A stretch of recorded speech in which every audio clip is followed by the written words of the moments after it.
श्री शिवाय नमस्तुभ्यम दोस्तों। आज हम आप लोगों को जून महीने में किए जाने वाले कुछ विशेष नियमों के बारे में बताएंगे, जिन नियमों का अगर आप लोगों ने पालन कर लिया तो आपको किसी उपाय को करने की ज़रूरत नहीं है। बिना उपाय किए ही इन नियमों का पालन करके आपके जीवन में बहुत सारी खुशियां आ सकती हैं, बहुत सारी दुख और समस्याओं से आपको छुटकारा मिल सकता है और आपके बिना बोले ही आपकी जो मनोकामना होंगी, आपके जो भाव होंगे वो पूर्ण हो जाएंगे। चलिए दोस्तों, जानते हैं इन नियमों के बारे में और इन नियमों का आप पालन ज़रूर करके देखिएगा, आपको खुद ब खुद फल देखने के लिए यहाँ पर मिल जाएगा। चलिए दोस्तों, सबसे पहले नियम के बारे में बात करते हैं।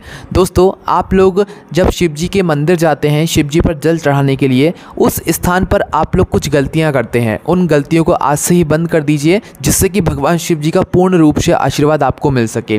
तो दोस्तों, शिव जी के मंदिर जब आप जाते हैं, शिव जी पर जब आप जल चढ़ाते हैं, तो जल चढ़ाते समय सबसे पहली बात आप ये ध्यान रखिए कि जो शिव जी पर आप जल चढ़ा रहे हैं उस जल के छींटे आप लोगों के ऊपर ना आए। ठीक है, इस तरीके से आपको थोड़ा अपने पात्र को नीचे करते हुए जल को समर्पित करना है।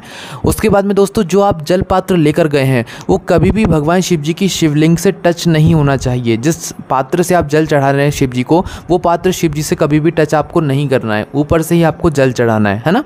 उसके बाद में दोस्तों, जब आप शिव जी पर जल चढ़ाते हैं, जो जल मंदिर प्रांगण में जहाँ से बहता हुआ जिस लाइन से जाता है, उस बहते हुए जल को आपको लांघना नहीं चाहिए। ठीक है, अगर आप लांघेंगे तो भाई इससे आपके ऊपर दोष लगेगा और भगवान शिव जी आपसे नाराज हो जाएंगे, है ना। तो इन बातों का ध्यान रखो और इन नियमों का पालन करो, है ना। अब बात करते हैं दूसरे नियम के बारे में, जो कि ये है दोस्तों, जब आप भगवान शिव जी पर फूल या बेलपत्र समर्पित करते हैं तो आपको इस बात का ध्यान रखना चाहिए कि हम कोई भी चीज़ समर्पित कर रहे हैं तो वो हम अपने लिए नहीं कर रहे हैं, वो भगवान शिव जी के लिए कर रहे हैं। जैसे कि आप फूल समर्पित करते हो तो फूल का जो मुख होना चाहिए, हमेशा जब भगवान शिव जी पर आप फूल समर्पित करो तो वो भगवान शिव जी की तरफ ही होना चाहिए। अगर आप उस फूल को अपनी तरफ करके समर्पित करते हो तो इसका मतलब ये होता है कि आप अपना ही फूल अपने लिए ही चढ़ा रहे हो, है ना। तो खिला हुआ भाग हमेशा भगवान शिव जी की ओर समर्पित होना चाहिए, है ना। अब दोस्तों, भगवान शिव जी पर जब बेलपत्र समर्पित होती है तो वो उल्टी होकर समर्पित होती है, ये बात आप सभी लोग जानते हैं ना।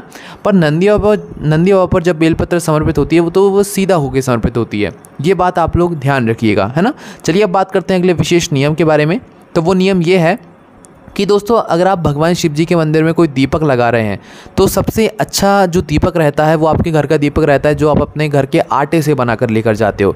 क्योंकि दोस्तों, आप लोग क्या करते हो कि आप अपने घर से बाती तो लेकर जाते हो, पर वहाँ पर जाकर आप किसी भी दीपक में कुछ भी करके आप उनमें अपनी बाती लगा देते हो, पर आपको नहीं पता रहता कि भाई वो दीपक कहाँ से लाया गया है। उस दीपक में पहले गोल बाती लगाई गई है या लंबी बाती लगाई गई है, आप मात्र जाकर उसमें भगवान शिव जी के लिए वह दीपक लगा देते हो। आपकी मंशा अच्छी रहती है, आप भगवान शिव जी के लिए दीपक लगाते हो, पर सबसे अच्छी यही रहता है कि अगर आप एक दीपक लगा रहे हो तो भाई एक दीपक अपने घर से आटे का बनाकर ले जाओ और उस दीपक को फिर मंदिर में जाकर लगाओ। ठीक है, इससे भगवान शिव जी प्रसन्न होते हैं। तो आटे का दीपक बनाकर भगवान शिव जी को या किसी मंदिर में जाकर लगाना सर्वश्रेष्ठ माना जाता है ना। उसके बाद में दोस्तों, अगले उपाय की बात करते हैं या अगले नियम के बारे में बात करते हैं।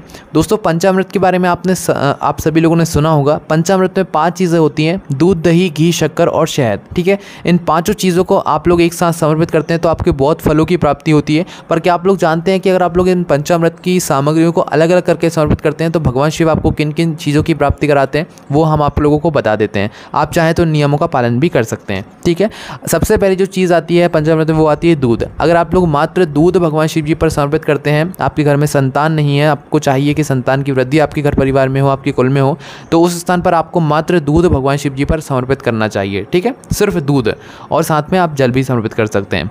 उसके अंदर दोस्तों, अगर आप लोग घर परिवार में प्रेम नहीं बढ़ता है, लड़ाई झगड़े बहुत होते हैं, आपका मन अशांत सा रहता है, तो उस स्थान पर आपको भगवान शिव जी पर दही समर्पित करना चाहिए। पंचामृत की दूसरी सामग्री है। तीसरी जो चीज़ है वो है घी, घृत, जो गाय का घी होता है वो। भगवान शिव जी पर जो भी घी समर्पित आप लोग करते हो वो हमेशा याद रखिएगा शुद्ध देसी गाय का घी होना चाहिए। अगर और कोई सा घी आप समर्पित करोगे तो भगवान शिव जी आपसे कभी प्रसन्न नहीं होंगे। ठीक है, इस बात का आपको ध्यान रखना है। तो दोस्तों, घी भगवान शिव जी पर समर्पित करने से आपके घर में जो रोग और बीमारी रहता है वो समाप्त होता है। ठीक है, चौथी चीज़ है दोस्तों शहद। शहद जो होता है वो भगवान शिव जी पर समर्पित करने से आपके घर में जो धन संपदा होती है उसकी वृद्धि होती है। पांचवी जो चीज़ है वो है दोस्तों शक्कर।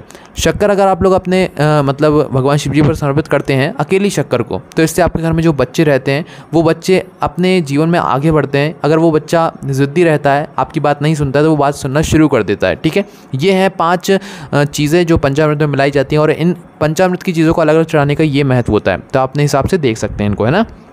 उसके बाद दोस्तों अगला जो नियम है वो ये है कि आप भगवान शिव जी पर 1 लोटा जल तो चढ़ाने जाते ही हैं, पर कभी भी भूलकर उस 1 लोटे जल को आपको भगवान शिव जी पर चढ़ाने के बाद कभी भी खाली लेकर नहीं आना चाहिए। हमेशा उस जल पात्र में भगवान शिव जी के आशीर्वाद स्वरूप समझकर आपको वही जल जो आपने भगवान शिव जी पर चढ़ाया है उसे जलाधारी से झेल कर लाना चाहिए। भले ही आप 1 बूंद ही जल क्यों ना झेल कर लाओ, पर आपको वह जल ज़रूर लेकर आना चाहिए। 1 बूंद या 1 बूंद से ज़्यादा भी ला सकते हो, पर 1 बूंद ही चले जाएगा, पर आपको लाना ज़रूर चाहिए। अपने लोटे को खाली नहीं लाना चाहिए, है ना।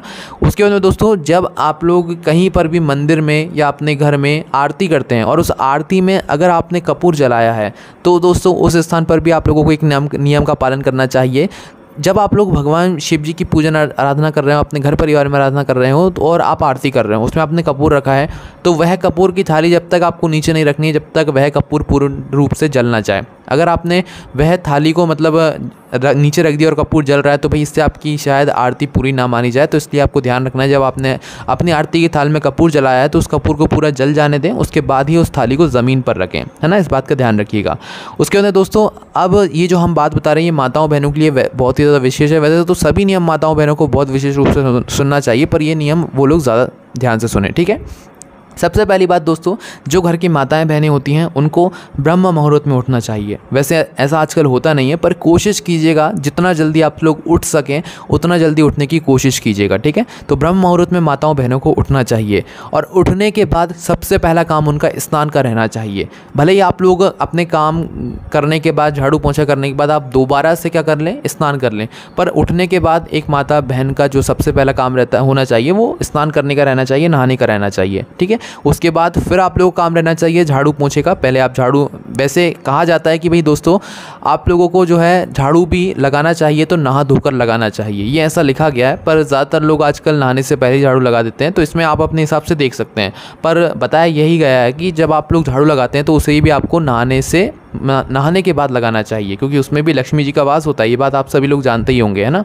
तो दोस्तों आपको करना क्या है कि आप लोग स्नान तो कर लिए, स्नान करने के बाद दोस्तों आपको अपने घर की पूरी साफ़ सफाई, झाड़ू पोछा जो भी है वो आपको कर लेना है।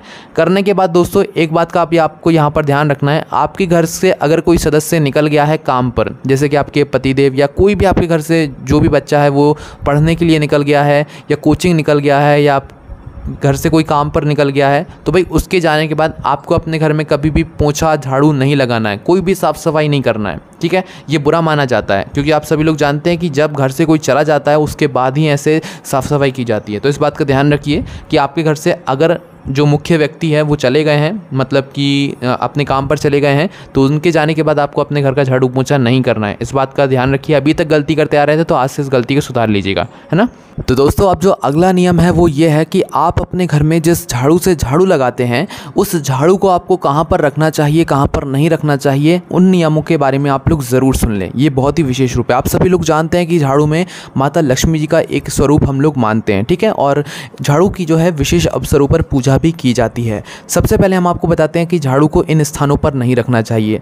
कभी भी झाड़ू को पति पत्नी के सोने वाले जो रूम होता है, मतलब जो पति पत्नी का रूम होता है, कमरा होता है, उसमें कभी भी झाड़ू को नहीं रखना चाहिए। इससे उनके बीच में कभी भी प्रेम नहीं बढ़ता है। दूसरा जो स्थान है वो ये है कि भाई आप जिस हॉल में रहते हो, मतलब जिस हॉल में आपके घर के मेहमान बैठते हो, उस हॉल में कभी भी आपको झाड़ू नहीं रखना है। सोफे के नीचे कभी आपको झाड़ू नहीं रखना है। इससे सास बहू के बीच में कभी भी प्रेम नहीं बढ़ता है और हमेशा लड़ाई झगड़ा होते रहते हैं। तीसरा जो स्थान है वो है आपके घर का रसोई घर। रसोई घर में भी आपको कभी भी झाड़ू नहीं रखना चाहिए। इससे आपके घर के जो बच्चे रहते हैं वो क्रोध उनके अंदर बढ़ता है और वो गलत संगत में पड़ते जाते हैं, ठीक है।